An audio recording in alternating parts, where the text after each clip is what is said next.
伫即座拥有100年历史的古晋五园，今年迈入第2档的台南 Jazz 嘉年华，10月25到28，将持续邀请国际知名音乐家甲乐团的演出，除了前3天的暗会，最后一天也开放为 Jazz 音乐市集。第一天就由香港 Jazz 新人张贝芝表演率先登场。25号礼拜3晚上，我们邀请到是香港的 Joyce Chang。那 Joyce 她其实是这几年香港很活跃，大家很期待亚洲非常有爆发力的一位音乐家、女钢琴家。那26号呢是从纽约回来台湾，我们也很骄傲的一个 Michael Wang。好，他吹长号的这一种威力跟整个 bebop 的风格，其实非常会带给人家很多的活力。那最后一天27号，我们也是邀请我们台南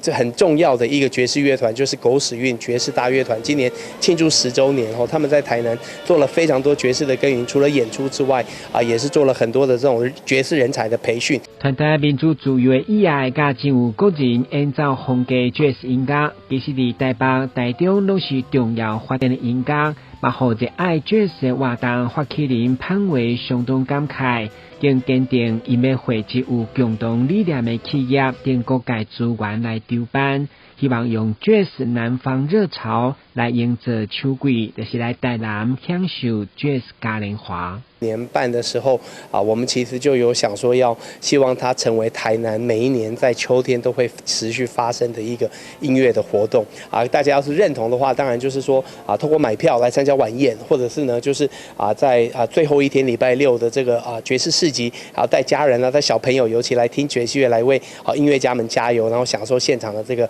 透过来参加来支持这个活动。另外当然就是说，要是你也很认同，其实也是有可以在我们的官网也是可以再跟我们联系，用小额赞助的方式来支持这个活动。我们就希望说，其实希望台南有爵士嘉年华的朋友，大家可以一起来继续让这个活动一直办下去。